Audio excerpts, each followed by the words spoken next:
Right, okay. We are in Leeds City Centre Church.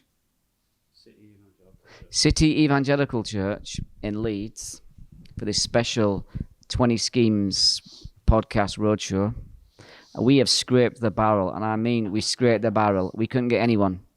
So we looked under the barrel, not a person. So we basically wandered the streets in the red light district, and we found a couple of gentlemen which I brought in to talk to us. Am I allowed to say that? Somebody at the door. So we found these guys talk about our my new book, which is coming out in November at some point. I have no idea when it is. The Least, the Last, the Lost. And there's another little bit of subtitle which I can't quite remember. Something to do with poverty in the church. You boys have read it, right? Ian, I know you think it's probably the best thing you've read. It is. Since War and Peace. It's to be honest, it's the only thing I've read. Yeah, okay, yeah. Brilliant. You've read a bit of it? Yeah, Graham? I read, all but the last chapter, I think. Did you? You didn't read the last chapter? That's the best bit. I'll get there, mate. That's when we all I read slow. Live happily ever after, and there's a real love story. When at they the end, they send us all the money. So, Least, Last, Lost. So, in all seriousness, then, Ian, because you were helpful to me, giving me feedback, and you wrote some stuff for it as well, right? Yeah. So, what did you write? This is the best book I've ever read, apart from War and Peace. I like that. That's good. No, but you made a contribution. Yeah, I shared my experience of what it's like to be working class. What does it mean to be working class? And then I shared my experience of the struggles of planting a church in a working class area without any outside support. And not just a working class area, because Middlesbrough, by every demographic we've researched over the last 2 years, is just it's just crap, innit, bud? Yeah, the most deprived town in the country. Deprived town, deprived street. I mean, it's like everything. The most children are being abused. I mean, I think there's a serious research part of the book which will be online. Everybody who buys a copy of the book will be able to gain access to our online research from around the UK. But use 7 different research institutions and categories. Blah blah blah blah. But Middlesbrough, far and away, has got the biggest problem. So you did a chapter on what it means to be working class. I did a bit. You didn't talk about tripe, though. Did you not have tripe growing up? No, we didn't have tripe. You know what tripe is? Yeah, I know what tripe is. The dog used to have it, but it used to stink. What is tripe?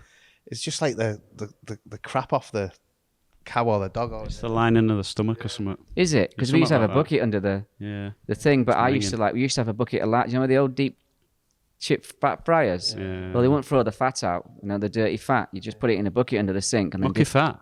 Oh, you can't beat mucky fat. But with the crunchy bits, and then you would just dip your bread in and eat it.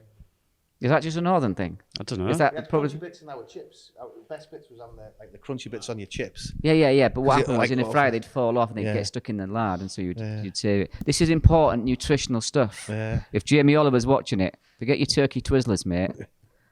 Bucket of lard under the sink, a few crispy bits in on a bit of bread. You can't crack it. Am I right? That's what it means to be working class. Yeah. Sugar bread. Margarine. That's good. Sprinkle of sugar on top. Did you have sugar bread, Graham? No, we didn't have that, mate. You were poor, were you? Or you? Could you afford butter? Yeah, we had margarine. Wow. Yeah. The dreams I had of margarine as a kid. Right, anyway, let's get serious about this book, boys. I don't know what he's going to do with it. You can start using this bit now, Pete. So it's a serious book, right? I mean, it's basically my life's work, 20-odd years of being a Christian in the UK church in England, and some of the battles we face as working class people. The first section of the book is very like a lot of research history. Where did council estates come from? Where did housing schemes come from? How have we got to this situation with social housing and social issues? The second part of the book is more. There's a few chapters about what does it mean to be poor, what does being poor feel like, what does it mean to be working class, how do people on working class estates think, because there's very different demographics on estates. And then you've got the Bible and poverty, and then there's a section on what I think are the main problems in the UK church today and why they're not effective at reaching our communities. And then obviously then there's some solutions. So I know. I mean, and also, I know you read it and given some feedback on it. Any standout things for you? Or I think for me, the big thing were like that thing about a lot of middle class people see poverty in terms of it's all about financial. Yeah. Who's got more money or whatever, but it were about opportunity. What it's about poverty of opportunity. People having the opportunity to education or to funding or to whatever. And cultural capital, social capital, that little section. And that, on all that, and then just the culture thing as well, that often class is as much about culture as all else. Yeah. It's like, it's like, just, I was thinking this on Saturday night, we went to a pub quiz, and it was like no pub quiz that anybody in our church had ever been to. It was just a normal, old school, it's not a working men's club, but that kind of old school working man's bingo, etc., etc. Did you get cold chicken for a line? Oh, mate, it was cracking. Not a line of coke, but a line. Yeah. No, we won some beer, some Pims. Oh, yes. I didn't take that on. For the ladies, One for the ladies, fruit-based drink for the ladies. 60 quid in open box. It was a right night. Paid for itself. No, good. But yeah, it made me think that like a lot of people in the UK church just wouldn't have a clue what to do with that. Whereas a pub quiz night. But conversely, a lot of lads and men and women who were absolutely at home in that environment would be absolutely freaked out walking into most churches on Sunday. Yeah. And that's what I thought, because this cultural thing about classes is because in the morning I'd read with the lads John Benton's book about like for most people walking into a church is like most Christians walking into a bookies. Yeah. Right, and it just struck me that like we were really comfortable in that, but I know a lot of people in our church just wouldn't have got it at all. Yeah, and would have really struggled. And I think that cultural thing, again, comes through in book. I think Total Church made that same point years ago before. Yeah. What about you, Ian? I know you read a part of the book as well, but you were you thought it was, some of it at least is important to say, right? Yeah. For me, I found it weirdly emotional. But then you find everything weirdly emotional. Is there anything you don't find emotional? Yeah. But it was just reflecting on my past life, what it means to be working class, hearing other people's stories. There's some great testimonies in there. So I come from a guy who came from a broken home, but it was a loving home and it was secure. Yeah. And I struggle, and I feel it's easy to feel sorry for yourself, like you're the only one who's had it hard. Yeah. But then hearing these stories of, especially some of the women who have contributed to it, and thinking, flipping heck, I don't even know I'm born. So again, being reminded that I only have one experience on a council estate. There's many experiences. Yeah. What's it like for a working man who's worked all his life to live on a council estate, living next door to who tends his garden and looks after his garden, living next door to a drug addict who's burning stuff, settees in his front garden. So it was just a reminder that you can't, the working class or poor, it doesn't describe fully what it's like to be somebody from our culture.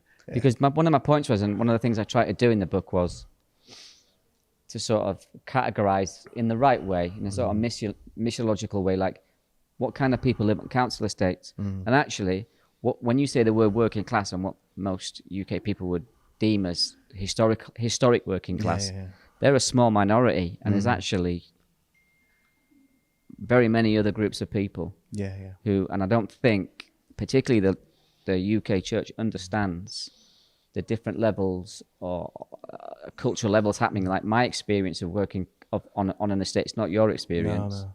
We were basically the bottom feeders. I mean, working class people to us, a guy who worked down the pit, went down to the miners, still had a pint and looked at, and I mean, they were like, you aspire to that from my end of the scheme. And this is why the church miss out on evangelism and reaching people from our context, because they put on stuff for the bottom feeders. It's CAP, food banks. Yeah. They look at statistics and go, 25% of people are unemployed. Yeah. We're going to have to do something. Forgetting the 75% that aren't. Yeah. The misread poverty, the misread poor, the misread the community, because they look at what they would find the most hardest to live with and try and reach that people, but leaving people like my mum, who was putting herself through college to become a nurse while living on a council estate, or the man who loves his house. He was born in that house and doesn't want to leave. All the guys. Yeah. Well, it's things like as well, like, I mean, you've both been to our town. It's like, it's not like one big council estate. No, there's exactly. like council houses, and then there's 600 grand houses next to it, and then there's some, Very like Edinburgh, by the way. Yeah. Just everything. Everybody's mixing together. Yeah. So you can't say, oh, we're just going to reach all the working class people, or we're just going to reach the posh people. You've got to reach everybody, and that as all those cultures interact with each other, that's when, because in the world they don't. They drive off to Leeds, the posh folks, and they leave town to other. But in the church, we've got to work and somehow integrate all of that, and so. It's getting that there's different experiences of working class, there's different experiences of what it means to live on an estate or live in a housing association. Round back of our house, they're all housing association, but they won't call themselves a council estate. No, but it's also understanding this, like a lot, not everyone, because obviously I aspire to get off a council estate, but not off the estate just to get away from my life. Yeah. But a lot of people don't aspire. I talk to a lot of middle class people, like, the guy who's a sparkier is out plastering or whatever, the nurse, whatever, the people who are looking after, middle-class people's elderly families in homes. The people who disparage estates, these same people love the estate, and actually, why would they aspire to, it's not like they don't want more money for their job, but they'd never aspire to, I need to get up the career ladder so I can get somewhere and get out of here. Now, obviously, there's a minority who want to do that because their experience is different, but I think what happens is, particularly middle-class evangelicals, they'll look at an estate, they just categorize everybody, and it's just like this. When they do evangelism, and they don't really do it very well, they don't understand the multi-layers. And one of the reasons I wrote the book was to help people, from an insider's perspective, understand there's layers to this. Well, I think one of the huge things that it keeps people like us out of the church is what the church is communicating by putting on a cap, by putting on a food bank, by helping addicts, because that is the only thing they're seen as doing. So working class people who live near me come to me and say, can you help my friend? She's a druggie or she's an alcoholic. They don't come to me and say, can you teach me about the God? They see us as a social service. Merely there to help people who are less fortunate than the rest of the community. But also, what they do as well is that they'll get in touch with me and say, I've got an old sofa. Do you know anybody who wants it? They see us as like putting on jumble sales or just helping people with their practical needs. Crap. Yeah. We'll be generous and give it to people who we think, can have our crap. And I'm like, people don't want your crap. Why don't you give them your best stuff instead of your worst stuff? So, it is interesting. One of the criticisms I get, and I know others get it too, is that a lot of people have said to me, well, you're very good at telling us what we're doing wrong, but how about some constructive criticism how to do it right? And I think someone said to me, try and explain the book to me like in a minute. And I'm like, it's very hard to explain the book because I know I write like not in a normal way sometimes, like the abuse book and my testimony book. And this book isn't probably what people expect it's going to be. Are they? There's a lot of statistics, some history, there's lots of personal testimony, there's some biblical theology in there, and then there's some practical tips for how I think we can make, at least try and change to make things better. I'm not sure how many people will take the advice on board, but it's there. I mean, well, brother, it's the first book I've read that comes at it from all angles.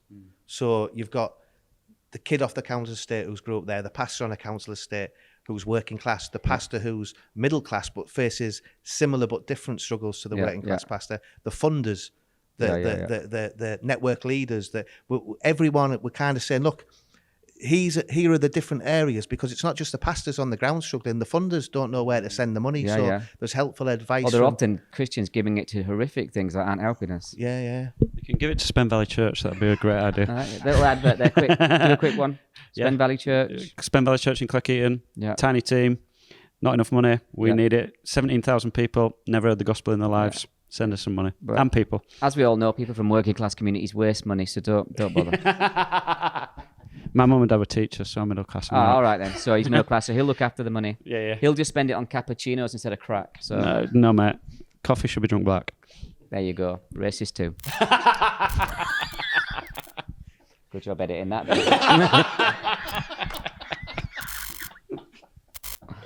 So if you wanted, like, my worry is with the book is, I think people say, you're just people say to me, you just preach to the choir. I'm like, well, it's a very small choir if you're telling me that.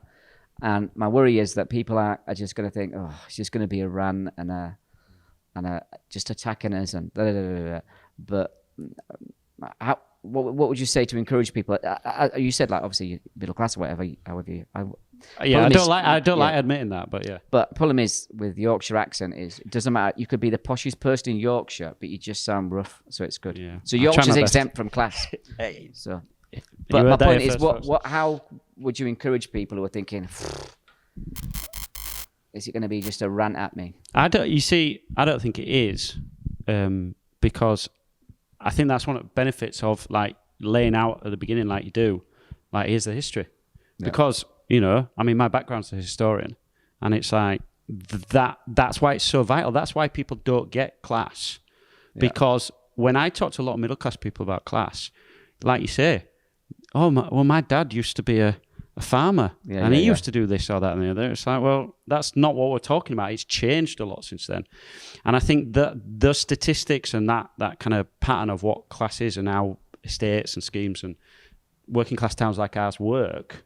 Really helps people, I think, to get a new view of what we're talking about, hopefully. But then I think, like you say, it's not just here's 20 things you're doing wrong. It might be here's 5 things you're doing wrong, but here's 20 things you can do right. And I think that practical kind of thing is great. And the other thing is, like Ian said, you've got lots of different voices in there. So like you wrote that bit about training, and then there's like Mike Reeves saying, here's where I agree and disagree. And I think people come to being surprised that it's not just your voice, there's lots of different other voices as well. And I think that's a real benefit. But obviously Mike Reeves is wrong. Mike's watching. About that? No, just about everything, maybe. Yeah. Just to be clear, keep this in. I love Mike Reeves, he's a good man. And for me and you, Mez, have been banging on about the problem in the church, not reaching the working class for a long time. You've been doing it a lot longer than me, and we did a gospel and class conference, and afterwards a few people came up to me and said, look, we know there's a problem and we want to make a difference, we just don't know how. Sometimes we feel like we want to help, but everyone's just having a go at me and make me feel bad. So I think what this book does is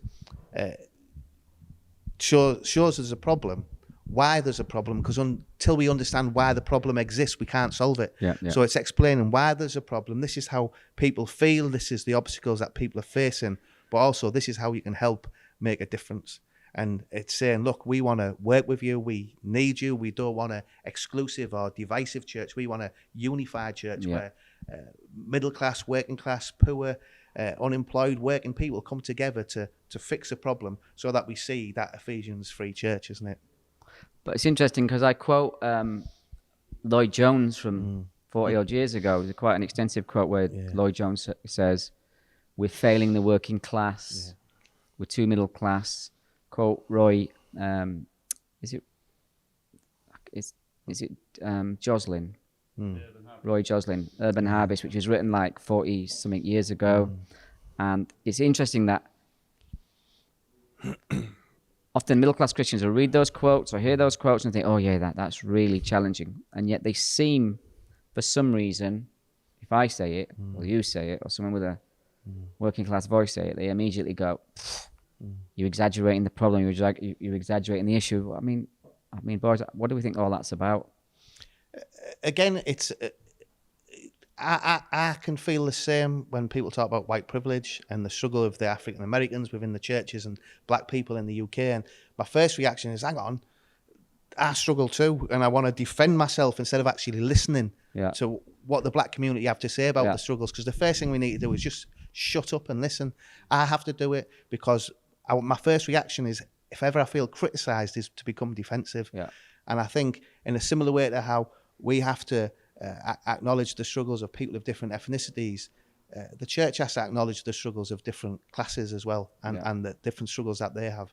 And again, I think what we're saying is we don't want handouts. We want equality and equity. We want to be involved in making decisions, in leadership, in training, because if you're just giving us handouts and thinking that's job done, then nothing's going to change, is it?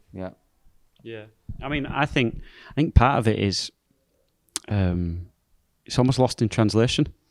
So, I mean, probably been said on this podcast millions of times before, hasn't it? But, you know, the middle class guy will tell you all the nice things and cloak any criticisms in so many caveats and that. Yeah. So you don't feel offensive. Whereas, I guess, culture, you know, like you say, Yorkshire culture or working class culture, it's just you get what you're given. And I think people so used to hearing the caveats and that it's not your fault, that rather than the message, they hear just a brutal I think that's guy. one of the points I make on evangelism. It's like people come to one of our churches and they're like often amazed. They often say, you sound rude to people. You're like, yeah, you're going to hell unless you repent. They're like, we would never dream of saying that. You know, our churches. I'm like, no, but you're in our church now, and this is our culture. And one of the reasons why that may sound jarring to you is because there are no people who speak like us, look like us, and talk like us, who can be sharpened by you guys and learn to have a bit more, you know, maybe speak a little less roughly, but gently, but also that you can learn from our directness that, you know, people are going to hell and they need the gospel. And I think what happens is that's why the church is just miles and miles away. So our guys will go into a church and hear a 3-point sermon, which everybody in the think wonderfully crafted, well spoken, well said, and the guy sitting there is thinking, remarking it, he's going, I couldn't tell you a word that guy's just said. I had that experience a while back. We went to church and a guy preached a sermon. Everyone's Yeah. I sat down with my lad afterwards. He's a bright lad, 13 years old. He said, being him, typically, he said it at the top of his voice as we're standing up for the last hymn. He says, Dad, I didn't understand a word of that. Yeah. He says, I couldn't tell what you're on about. And he's, does well at school and stuff. And if he can't understand a word of it, why is it a great sermon? Yeah. Yeah. He's not even saying, I didn't understand some of those words or some of those concepts. He's like, I don't get what he's on about. Because it's also clear cloaked in that. Clear that, we're not, the book doesn't attack sermons and blah, blah, blah, because actually one of the chapter is why the poor need expository ministry. Yeah, definitely. Rigorous ministry, theologically solid, doctrinally rigorous as well. So again, I think what the church in the UK need to learn from is the mistakes that the church have made in the US with African Americans and other ethnicities, and that is, it's explained in the book. I mentioned something when I'm talking about funding. The reason we're not seeing change is the working class are fighting against each other in the church because it's divide and conquer. The black community in the US were united when they were all poor and all suffering during the civil rights movement. They fought together and they were forced to be reckoned with. As soon as a few little changes were made, some got more wealthy, some become more educated, and then the community wasn't as strong and they stopped fighting together.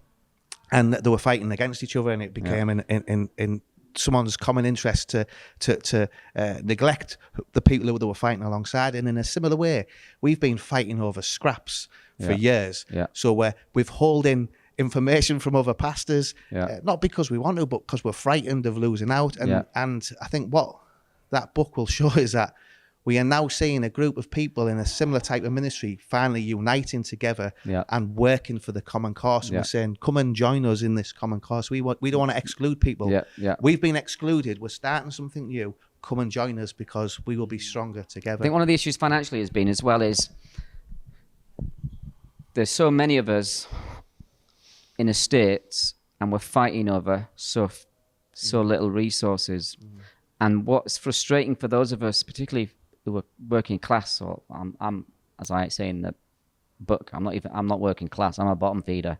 My dad was working class. But my point is that we go to these places for money and handouts, and we're scraping around the bottom of the barrel to get this, that, and the other, and we're all sort of not fighting each other, but it's you're trying to get cash, right?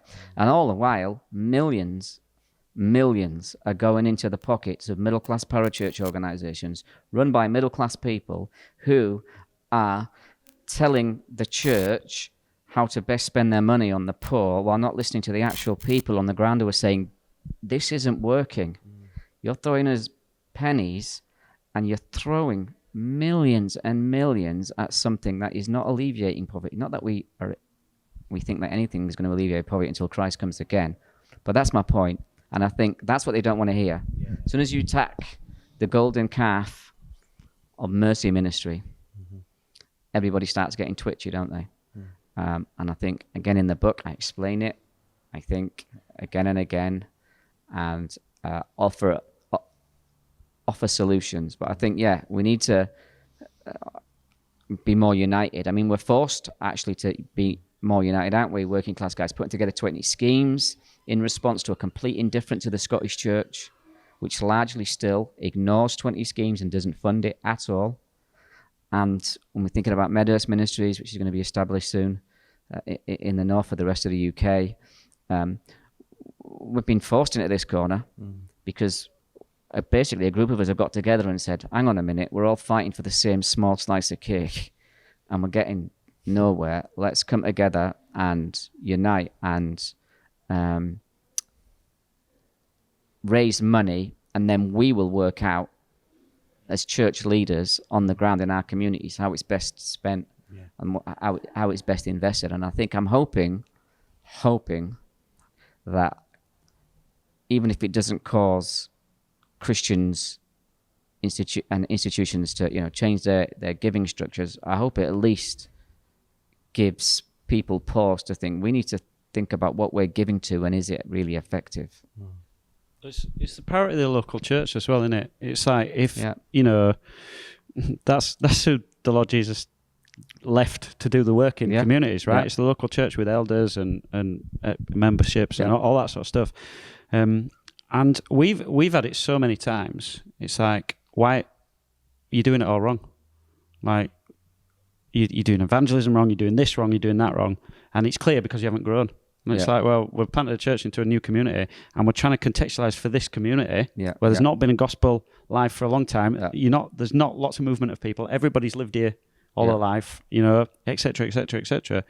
And it's about saying, often the people on the ground are contextualizing for their community. Just let them get on with it, and support them. But also, people are bought into this worldly ideal, and ministries have got to be careful about this.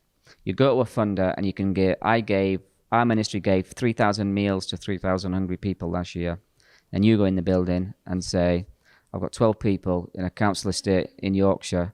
And over the last 3 years, we've probably seen a couple of converts. We've seen more make confessions, but they've fallen away. We've lost some people. We've gained some people. We're still slogging it out, though, for the Lord. And we're living in that community and trying to be a gospel light. 99.9% of the time, 3,000 people getting fed a year is getting the money. I'm not saying that people shouldn't be getting money to be fed, but my point is that ministry is not even scratching the surface of what the local church is trying to do. And we've got to get Christians to stop thinking in worldly terms. It's like, this isn't a competition. This is what causes pastors to inflate their report. Well, we've got 27 professions of faith this year, and write these letters, and really on the ground, maybe they did, but only 2 of them have stayed. And so people are almost trying to market themselves. Well, I remember a major fund that I went to said, you need to market yourself more like a parachurch than the church. And I'm like, we are in trouble if you're telling me I've got to massage figures to get money from funders. It's not even just that. People want poverty porn as well. I've got a mate who's trying to raise money for a building, and they've said, give us your worst stories. He said, because we can sell them. Yeah. It's like, well, why would I try and make capital out of somebody's life that's proper screwed up, right? So I'm hoping that the book addresses these issues: theological education, evangelism, discipleship, fundraising. I can't remember all the other stuff, but women's ministries, and how actually the local church is the answer to these issues, and how local churches can better think through how they're doing ministry, if they're doing outreach into poor communities, or how they can plant churches or revitalize churches, or how they can support guys like you and others who are everywhere. I mean, everywhere I go in the world, it's the same story.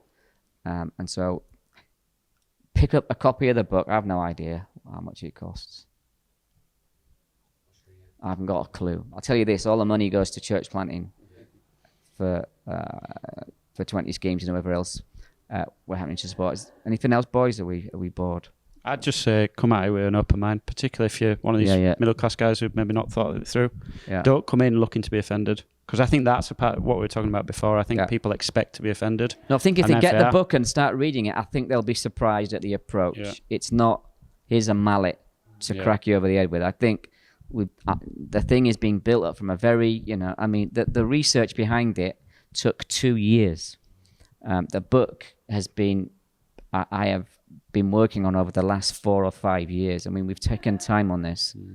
And so, as I said, the book comes out and then there'll be a code people can access. England, Northern Ireland, Wales, Scotland, and also we've done London because it's just such a big thing. And they can they can access all the stats and research there, but all the sort of ideas, critiques, and suggestions for improvement, they'll be in the book. So look out for it. 10 of those sometime in November, hopefully.